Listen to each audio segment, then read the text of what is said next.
کہ رسول کریم صلی اللہ علیہ وآلہ وسلم نے ارشاد فرمایا، اگر لوگوں کو پتہ چل جائے کہ رمضان میں کیا ہے تو وہ آرزو کریں کہ پورا سال ہی رمضان رہے۔ اتنی برکتیں اور اتنی رحمتیں اللہ نے اس مبارک مہینے کے دامن میں ڈال دی ہیں۔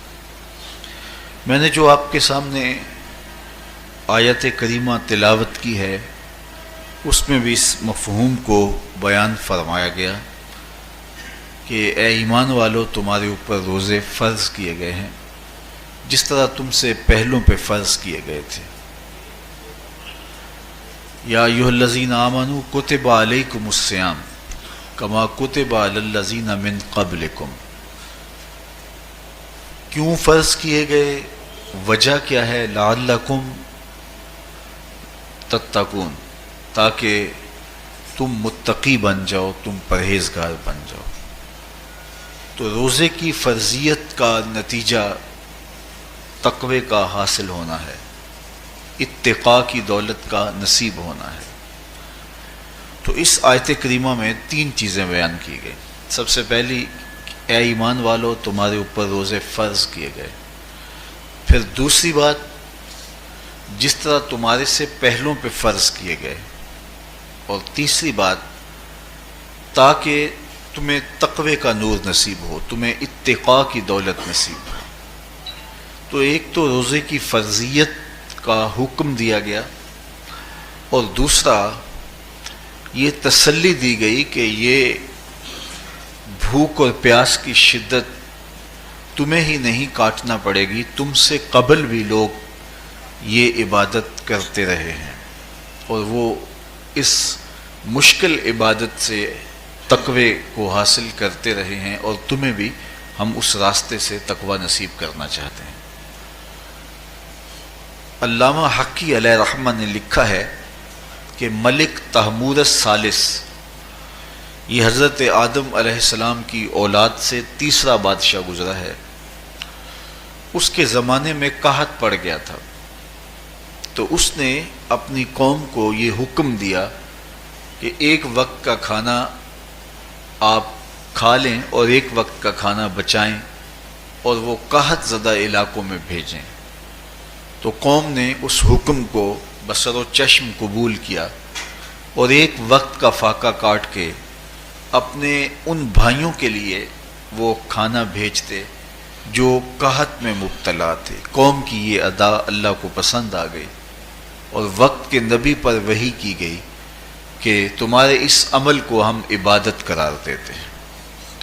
تو حضرت آدم علیہ السلام کے بعد متصل ہی یہ عبادت فرض کی گئی، اور پھر جتنی بھی ملتیں، قومیں اور امتیں آئیں ان میں روزے کی تحسین کی گئی اور روزے کی تلقین کی گئی۔ پرانی جتنی بھی کتابیں ہیں، اناجیل ہیں، تورات ہے، اس میں روزہ داروں کی تعریف موجود ہے۔ اور حضور علیہ السلام جب اس دنیا پہ تشریف فرما ہوئے تو آقا کریم روزے کی فرضیت سے پہلے بھی روزے رکھتے تھے۔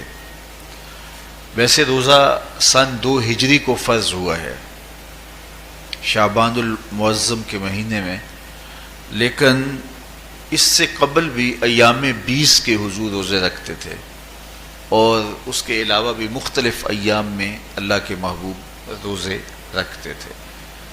روزے کی فرضیت کے بعد حضور علیہ السلام کی زندگی میں کل 9 رمضان آئے ہیں، جس میں 7 29 کے تھے اور 2 30 کے تھے۔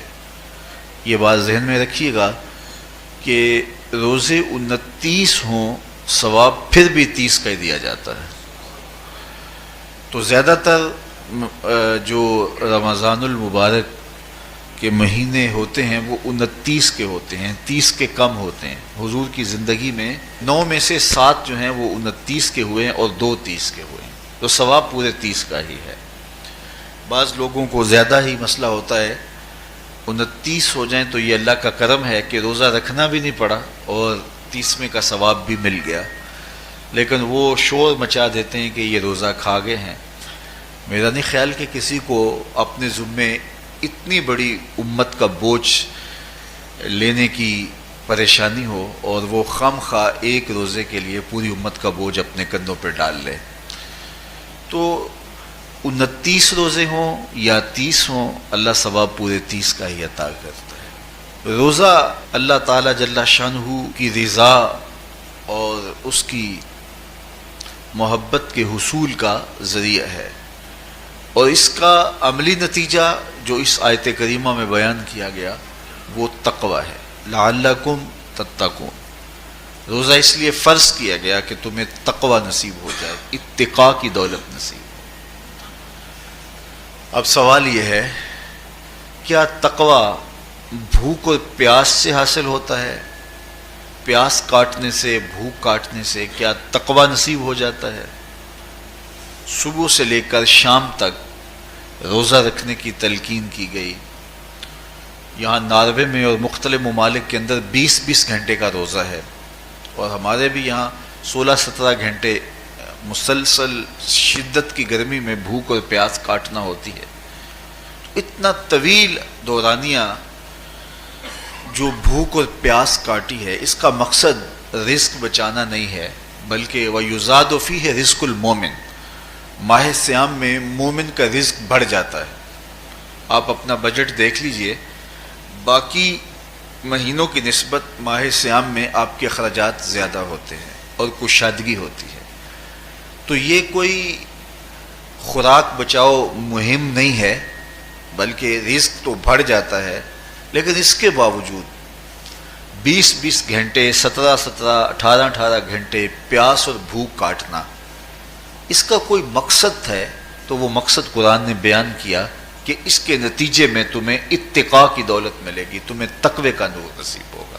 سوال یہ کھڑا ہوا، کیا بھوک اور پیاس کاٹنے سے تقوی مل جاتا ہے؟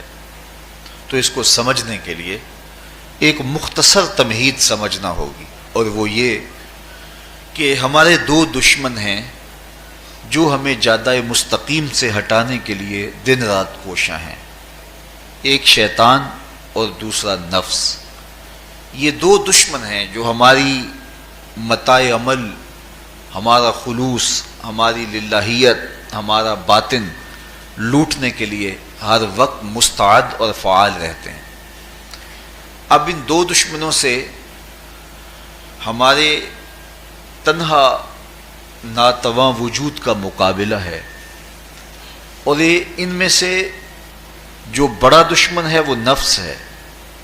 کیونکہ شیطان نے جب انکار سجدہ کیا تو ہم تو یہ کہتے ہیں کہ ہمیں شیطان نے بہکا دیا، لیکن شیطان نے جب انکار سجدہ کیا اور خود بہک گیا تو اس وقت کوئی دوسرا شیطان تو نہیں تھا جس نے شیطان کو بہکایا، وہ نفس تھا جس نے شیطان کو شیطان بنایا. اس نے اندر سے کہا انا خیر منہ، میں بہتر ہوں. تو یہ انانیت جو تھی، انا خیر منہ، اس نے اس کو بہکایا. تو شیطان کو شیطان بنانے والا نفس ہے. تو نفس شیطان سے بھی بڑا دشمن ہے. ایک بزرگ تھے، وہ ساری زندگی اپنی زبان پہ انا کا لفظ نہیں آنے دیتے تھے. اس مفہوم کو بیان کرنا ہوتا تو وہ با الفاظ دیگر بیان کرتے. میں کا لفظ، انا کا لفظ وہ اپنی زبان پہ ساری زندگی انہوں نے جاری ہی نہیں ہونے دیا. کہتے تھے اس لفظ نے شیطان کا بیڑا غرق کر دیا، تو میں یہ لفظ زبان پہ آنے نہیں دوں گا. اچھا، بندے بھی بڑے عجیب ہوتے ہیں. کسی نے کہا لو ان کی زبان پہ یہ لفظ آتا کیوں نہیں، میں جاتا ہوں اور ان کی زبان پہ یہ لفظ آئے ہی آئے. چلے گئے. بزرگ تشریف فرما تھے، نماز کا وقت قریب ہو رہا تھا. حضرت ایک مسئلہ پوچھنے آیا ہوں. کہا پوچھیے. شیطان کو کس چیز نے برباد کیا؟ حضرت آپ تو بولیں گے کہ میں نے، آنا نے. تو کہوں گا جیسے بھی ہوا ان کے زبان پہ لفظ میں تو آ ہی گیا نا. تو وہ بزرگ بھی بڑے سیانے تھے، اس کی نیت کا کھوٹ سمجھ گئے. فرمانے لگے بیٹا نماز کا وقت ہو گیا ہے، نماز پڑھ لیتے ہیں پھر اس پہ بات ہوتی ہے. نماز ہوئی، سلام پھرا تو خود ہی فرمانے لگے کسی نے کہا تھا کہ شیطان کو کس چیز نے برباد کیا، جواب دینا چاہ رہا ہوں. کس نے پوچھا تھا؟ جھٹ کھڑا ہو گیا، میں نے. کہا اسی چیز نے اس کا بیڑا غرق کر دیا. تو جو نفس تھا وہ شیطان کو شیطان بنانے والا ہے. تو ہمارے ساتھ نفس بھی لگا ہوا ہے، ہمارے پیچھے شیطان بھی لگا ہوا ہے. شیطان بھی بڑا مکار دشمن ہے، چھوٹا دشمن یہ بھی نہیں ہے۔ یہ ہماری متاع عزیز کو، متاع ایمان کو، متاع عمل کو، متاع خلوص کو لوٹنے کے لیے دن رات مستعد اور فعال رہتا ہے۔ اللہ کے محبوب نے فرمایا الشیطان جاسم علی قلب ابن آدم فاذا ذکر اللہ خانس واذا غفل وسوس۔ شیطان اولاد آدم کے دل پہ قبضہ جما کے بیٹھ جاتا ہے، جب یہ اللہ کا ذکر کرتا ہے تو بھاگ جاتا ہے، اور جب یہ اللہ کے ذکر سے غافل ہوتا ہے تو یہ وسوسہ اندازی کرتا ہے۔ تو شیطان اولاد آدم کے دل پہ قبضہ جماتا ہے، اسے پتہ ہے کہ دل قابو میں آ گیا تو پورا بدن قابو میں آ گیا، چونکہ میرے اعضائے بدنیاں میرے دل کے تابع ہیں۔ موسم اچھا ہے، رت سہانی ہے، صحن چمن میں پھول کھلے ہیں، لیکن میرا دل نہیں چاہ رہا تو ٹانگیں جنبش ہی نہیں کریں گی، مرغن غذائیں سامنے پڑی ہیں اور آپ کا تقاضا ہے کہ جناب لے لیجئے، لیکن میرا جی نہیں چاہے گا تو ہاتھ جنبش نہیں کریں گے۔ آسمان ستاروں اور کہکشاؤں سے بھرا ہوا ہے، جی نہیں چاہے گا تو نظر نہیں اٹھے گی۔ آپ سماعتیں بچھائے بیٹھے تھے، جی نہیں چاہے گا زبان نہیں بولے گی۔ تو پورے آزاد دل کے تابع ہیں، اور اگر دل شیطان کے تابع ہو گیا، اس کے ہتھے چڑھ گیا، تو پھر اعضاء وہی کریں گے جو شیطان چاہے گا۔ اور اگر یہ دل مالک کی محبت سے سرشار ہوگا تو پھر دل جو چاہے گا وہی اعضاء کریں گے، تو دل اللہ کی نافرمانی کی چاہت ہی پیدا نہیں ہونے دے گا، تو اعضائے بدنیاں کا رخ بھی اللہ کی رضا کے حصول کے لیے ہوگا۔ تو شیطان بھی قبضہ دل پہ جماتا ہے اور دل کو قابو میں کر کے حضرت انسان کا بیڑا غرق کرتا ہے۔ اللہ تعالیٰ کا کرم یہ ہوا اذا جاء رمضان سلسلۃ الشیاطین، اللہ کے محبوب علیہ السلام ارشاد فرماتے ہیں جب ماہ صیام آتا ہے تو شیاطین جکڑ دیے جاتے ہیں، جنت کے دروازے کھول دیے جاتے ہیں، جہنم کے دروازے بند کر دیے جاتے ہیں۔ اب ہمارے دو دشمن تھے، ایک نفس اور دوسرا شیطان، دونوں کے مقابلے میں ناتواں اور کمزور جان کو مقابلے میں آنا پڑتا تھا، لیکن جب ماہ صیام آیا، یہ ماہ انور آیا، تو ہمارے دو دشمنوں میں سے ایک دشمن باندھ دیا گیا۔ اب ہمارا مقابلہ صرف ایک دشمن سے رہ گیا۔ دیکھیے ماہ رمضان آتا ہے تو مسجدوں کے در کشادہ ہو جاتے ہیں، لوگوں کا رجحان دین کی طرف ہوتا ہے، جو 5 نمازیں بھی نہیں پڑھتے ہوتے ان کو تراویح میں بھی کھڑا ہوتا دیکھتے ہیں، اہتمام ہوتا ہے، نیکی کا، صدقہ و خیرات کا ماحول پیدا ہوتا ہے۔ ایسا کیوں ہے کہ شیطان بند گیا، لیکن اس کے باوجود نظر بھٹک رہی ہے، خیالوں میں آوارگی ہے، اور رشوت کا بازار گرم ہے، کیوں کہ ابھی نفس موجود ہے۔ تو نیکی کا جو ماحول پیدا ہوا یہ شیطان کے بند جانے کی وجہ سے، اور برائی کا ماحول اب بھی موجود ہے یہ نفس کے موجود ہونے کی وجہ سے۔ تو ہمارے دو دشمن ہیں جو ہمیں زیادہ مستقیم سے ہٹاتے ہیں، ایک شیطان اور دوسرا نفس۔ اب جب ماہ صیام آیا تو شیطان باندھ دیا گیا، اب ہمارا مقابلہ صرف نفس سے ہے، اور یہ نفس شیطان سے بھی بڑا دشمن ہے۔ شیطان کو شیطان بنانے والا نفس ہے، اور وہ ہمارے ساتھ جڑا ہوا ہے۔ ماہ صیام میں شیطان تو بند گیا لیکن نفس نہیں بندھا۔ اب ہمیں اپنے نفس کو کمزور کر کے اور اپنی فتح حاصل کرنی ہے اور تقوی کی منزل کو پانا ہے۔ اب شیطان تو اللہ نے باندھ دیا، اب نفس کو کیسے باندھیں؟ تو آئیے نفس کی بندش کیسے ہوگی یہ کسی ایکسپرٹ سے پوچھیں گے کہ یہ کیسے اس کو باندھیں گے، اس کو کیسے قابو میں کریں گے۔ تو کسی ایسے شخص سے پوچھیں جو اس شعبے کا ماہر ہو۔ تو علامہ اقبال کے مرشد ملا جلال الدین رومی علیہ رحمہ کہتے ہیں آؤ تمہیں میں ایک معالج کا پتہ دیتا ہوں جو تمہیں اس بیماری کا علاج بتائے گا اور اس کی بندش کے طریقے بتائے گا۔ شیخ رومی علیہ رحمہ فرماتے ہیں ہفت شہر عشق را اتار گشت ما ہنوز اندر خم یک پوچام۔ عشق کے 7 شہر شیخ فرید الدین اتار گھوم چکے ہیں، اور میرے جیسا شخص عشق کے پہلے شہر کی پہلی گلی کے کونے پہ کھڑا ہے۔ اب اندازہ کیے کہ جن کا پتہ حضرت ملا جلال الدین رومی دے رہے ہیں وہ کس بلند مرتبے پہ فائز المرام ہے۔ فرمایا کہ وہ عشق کے 7 شہر گھوم چکے ہیں اور میں پہلے شہر کی پہلی گلی کی نکر پہ کھڑا ہوں۔ اب شیخ فرید الدین علیہ رحمہ سے پوچھئے کہ شیطان تو بند گیا، اب نفس کا وبال ہمارے اوپر پڑ رہا ہے، اور ہم اس کے باوجود ماہ صیام کے اندر گناہوں میں منہمک ہیں، تو ہمیں بتایا جائے کہ اس نفس کا علاج کیسے کیا جائے۔ ہمیں آپ کا پتہ بتایا گیا ہے۔ تو شیخ فرید الدین عطار بولے، نفس نتواں کشت الا باسے چیز، بات گوئم یاد گیرش اے عزیز۔ نفس نہیں مرتا، لیکن اگر تین اسلحے تیرے پاس ہوں تو یہ ٹھہر بھی نہیں سکتا۔ وہ تین اسلحے کون سے ہیں؟ خنجر خاموشی و شمشیر جو، نیزائے تنہائی و ترک ہجو۔ خاموشی کا خنجر، بھوک کی تلوار اور تنہائی کا نیزہ، یہ تین اسلحے ایسے ہیں، اگر تو یہ لے کر کے نفس پہ ٹوٹ پڑے تو پھر نفس کا مقابلہ تیرے لیے آسان ہوگا۔ خنجر خاموشی، خاموشی کا خنجر، اللہ کے محبوب علیہ السلام نے فرمایا من صامت نجا، جو خاموش ہو گیا وہ نجات پا گیا، کیونکہ انسان کی زندگی کی زیادہ آفتیں اس کی زبان کی وجہ سے ہیں۔ آپ اپنے گناہوں کا اور میں اپنے گناہوں کا اگر احتساب کروں تو ہمیں سب سے زیادہ گناہ زبان کے ملیں گے۔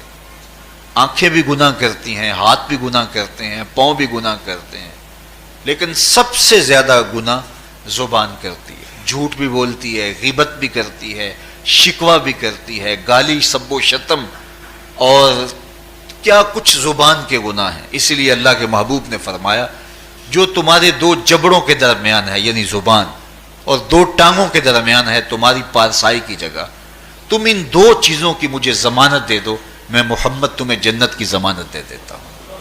تو انسان کے سب سے زیادہ گناہ زبان کے ہیں اور اس کی پارسائی کی جگہ کے۔ تو اس لیے میرے حضور نے فرمایا من صمت نجا، جو خاموش ہو گیا وہ نجات پا گیا۔ خنجر خاموشی، خاموشی کا خنجر نفس کشی کا ایک مؤثر ذریعہ ہے۔ اور دوسری بات بشمشیر جو، اور بھوک کی تلوار، تو بھوک سے نفس کا مقابلہ کیا جا سکتا ہے، بھوک کی تلوار سے نفس کا سر کاٹا جا سکتا ہے۔ اللہ کے محبوب کا فرمان سنیے، یا معاشر الشباب من استطاع منکم الباء فلیتزوج فإنہ اغض للبصر واحسن للفرج فمن لم یستطع فعلیہ بالصوم فإنہ لہ وجاء۔ اے جوانوں کے گروہ، تم میں سے اگر کوئی نکاح کرنے کی طاقت رکھتا ہے تو وہ دیر نہ کرے، فی الفور نکاح کر لے، یہ نظر کا اور پارسائی کا محافظ ہے۔ لیکن اگر تم میں سے کوئی نکاح کرنے کی فی الحال پوزیشن میں نہیں ہے تو وہ کثرت کے ساتھ روزے رکھے۔ روزے قاطع شہوات ہیں، تو بھوک سے نفس کو جو ہے وہ روکا جا سکتا ہے، اس کو لگام ڈالی جا سکتی ہے۔ تیسری بات نیزہ تنہائی، تنہائی کا نیزہ، تو فرمایا گیا کہ العافیت فی العزلہ، کہ تنہائی کے اندر ہی عافیت ہے۔ جب مجلسوں میں غیبت کی بدبو پھیلتی ہو اور چغلی کا ماحول معاشرے کا جزو لا ینفک بن جائے، اور مجالس کے اندر نظروں کی پاکیزگی کا قائم رہنا مشکل ہو جائے، اور انسان کی زندگی کے اندر گناہوں کا بہت بڑا سبب مجلسی زندگی ہو، تو پھر اس سے تنہائی بہتر ہے۔ حضرت شاہ نقشبند بخاری فرماتے ہیں کہ فقیر کے لیے سب سے اچھی جگہ اللہ کا گھر مسجد ہے، یا کسی کامل صالح شخص کی صحبت ہے، اور یا پھر تنہائی ہے۔ چوتھی جگہ ہلاکت کے علاوہ اور کچھ نہیں ہے۔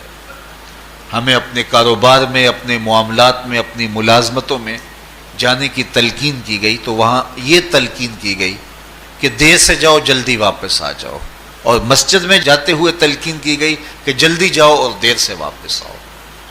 لیکن ہم مسجد کے دروازوں پہ جب دور موجود میں رش دیکھتے ہیں کہ لوگ بہت جلدی نکلنا چاہتے ہیں، حتیٰ کہ کندھوں سے کندھے ٹکرا رہے ہوتے ہیں کہ جلدی سے باہر نکل جائیں، حالانکہ وہ عافیت کی جگہ ہے، 2 منٹ زیادہ بھی ہو جائیں تو کوئی حرج نہیں ہے۔ اور ایسے لوگوں کو بھی نکلنے میں جلدی کرتے ہوئے دیکھا ہے کہ لگتا تو یہ تھا کہ شاید یہ انہوں نے کسی ضروری کام پہ جانا ہے، لیکن باہر نکل کے بازار میں پھٹے پہ بیٹھے تھے اور مسجد سے نکلنے کی جلدی بہت تھی۔ تو مسجد میں جلدی جاؤ اور دیر سے واپس آؤ، اور بازار میں دیر سے جاؤ اور جلدی واپس آؤ، لیکن ہمارے رویے اس کے برعکس ہو گئے۔ تو تنہائی میں عافیت ہے، خاموشی میں عافیت ہے، اور بھوک میں عافیت ہے۔ اور یہ ساری چیزیں روزے میں میسر ہیں. فرمایا تم سے اگر کوئی شخص الجھے، بحث کرے، لڑائی کرنا چاہے تو تم اسے کہو انی صائم، میں نے روزہ رکھا ہوا ہے. اسی طرح جو ہے وہ روزے سے آپ کو یکسوئی ملے گی، قرآن مجید کی تلاوت کا ماحول ہوگا اور تم بھوک کاٹو گے. اور یہ تینوں چیزیں تمہارے نفس کو کمزور کرنے والی ہیں. شیطان بند گیا، نفس کمزور ہو گیا. اور جب نفس کمزور ہو گیا، کمزور ہوتا ہے، یہ نفس مرتا نہیں ہے. یہ تو کوئی ہے باج فقیراں کسے نہیں ماریا، باہو ظالم چور اندر دا. یہ اندر والا چور جو ہے وہ اتنی آسانی سے قابو آتا ہی نہیں ہے. یہ پھر سر اٹھا لیتا ہے. اس کو جتنا کچلو، یہ کچھ عرصے کے بعد تھوڑی سی خوراک ملتی ہے تو پھر سر اٹھا لیتا ہے. حضرت بایزید بستامی کہتے ہیں میں نے اپنے نفس کو ایک دن کہا کہ میں تجھے خوراک بھی نہیں دیتا اور تو پھر بھی موٹا تازہ ہے. تو میرے نفس نے مجھے کہا کہ اے بایزید، جب تم بازار سے گزرتے ہو تو لوگ انگلیاں اٹھا اٹھا کہتے ہیں یہ بایزید جا رہا ہے، یہ بایزید جا رہا ہے، تو مجھے میری غذا اور خوراک اس سے مل جاتی ہے.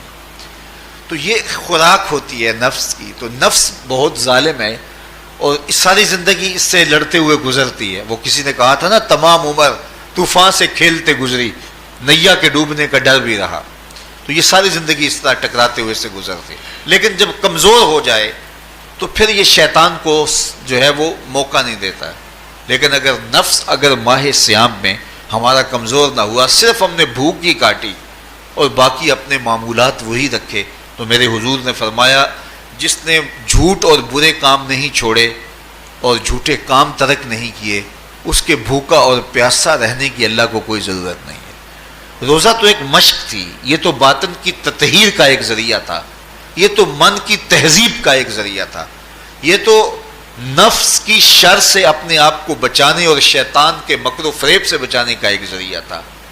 دیکھیے شیطان بند جاتا ہے ماہ سیام میں، حدیث واضح ہے، لیکن نفس موجود رہتا ہے. اگر نفس کمزور ہو گیا تو شیطان چھٹ کے بھی کچھ نہیں کرے گا، کیونکہ شیطان باہر کا دشمن ہے، نفس اندر کا دشمن ہے. جب تک اندر والا دشمن ساتھ نہیں دیتا، باہر والا دشمن کچھ نہیں کر سکتا. ہمارے دیہاتوں میں چوری ہو جائے تو بوڑھے بزرگ سر جوڑ کے بیٹھ جاتے ہیں کہ چور کہاں سے آیا، کیسے آیا. تو ایک نقطے پہ سارے متفق ہوتے ہیں کہ اندر کا کوئی بھیدی ضرور موجود ہے. اگر اندر کا کوئی بھیدی موجود نہیں ہے تو چور باہر سے آ کے حملہ آور ہو ہی نہیں سکتا ہے. تو شیطان باہر کا چور ہے، نفس اندر کا بھیدی ہے. اور اگر یہ اندر والا باہر والے کا ساتھ نہ دے تو شیطان انسان پر حملہ آور ہو ہی نہیں سکتا. اس لیے اس کو قابو کر لیں، اس کو رام کر لیں، تاکہ شیطان چھٹنے کے باوجود بھی جو ہے وہ ہمارے اوپر حملہ آور نہ ہو سکے. ورنہ وہ تو پیچ و تاب کھا رہا ہے کہ یہ جو تم نمازیں پڑھتے ہو، سروں پہ ٹوپیاں تم نے پہنی ہیں اور بڑے شریف بن کے مسجد میں جا رہے ہو، ذرا چھٹ لوں عید کے دن ہی جو ہے وہ تمہارا سارا کیا دھرا برباد نہ کیا تو مجھے شیطان نہ کہنا. تو وہ سب کچھ برباد کر دیتا ہے اگر ہمارے نفس کی تہذیب نہیں ہوتی. تو یہ اللہ نے ایک ہمیں موقع دیا ہے، پورا ایک مہینہ ہے، ایک ورکشاپ ہے باطن کی تطہیر کے لیے اور ایک اندر کی پاکیزگی کے لیے ہمیں ایک موقع فراہم کیا گیا ہے، اور اس سے ہم بھرپور فائدہ حاصل کریں. قرآن مجید کی کثرت کے ساتھ تلاوت، صلاۃ التراویح میں شمولیت اور خاموشی کا اختیار کرنا، اور جو ہے وہ اللہ کے ذکر فکر کی طرف متوجہ رہنا اور بھوک کاٹنا. اس کا عملی نتیجہ یہ ہوگا کہ اتقاء کی دولت نصیب ہوگی. دیکھیے ماہ سیام میں ہمیں ان کاموں سے بھی روک دیا گیا جو کہ کام جائز تھے، کھانا پینا اور جو ہے وہ اپنی منکوحہ سے جنسی تعلق، یہ تو وہ امور تھے کہ جو جائز تھے، مشروع تھے. لیکن اوقات روزہ میں ان جائز کاموں سے بھی ہمیں روک دیا گیا. اس فلسفے کو ہمیں سمجھنا ہوگا کہ جو کام شریعت میں جائز تھے، مشروع تھے، روزہ ان سے بھی رک جانے کا نام ہے. اور جو چیزیں شریعت میں جائز ہی نہیں ہیں، جھوٹ بولنا ہے، غیبت کرنا ہے، بد نگاہی ہے اور دیگر برے اعمال ہیں، تو یہ چیزیں تو روزہ نہ بھی ہو پھر بھی ناجائز ہیں. تو جو چیزیں جائز تھی روزے میں ان سے بھی منع کر دیا گیا، اور جو چیزیں ناجائز ہیں تو اگر کوئی شخص ان چیزوں سے نہیں رکتا تو پھر اس نے روزہ کیا رکھا. ایک بندہ بھوک کاٹتا ہے لیکن جھوٹ بولتا ہے، ایک بندہ پیاس کاٹتا ہے لیکن غیبت کرتا ہے، ایک بندہ صبح سے شام تک نہ کچھ کھاتا ہے نہ کچھ پیتا ہے لیکن رشوت لیتا ہے، پھر مجھے بتائیے اس نے روزہ کیا رکھا؟ روزہ تو ایک مشق تھی کہ جو چیزیں جائز تھی ان سے بھی منع کر دیا گیا، ان سے بھی روک دیا گیا، اور جو ناجائز تھی وہ تو پہلے ہی ناجائز تھی، روزے کے بغیر بھی ناجائز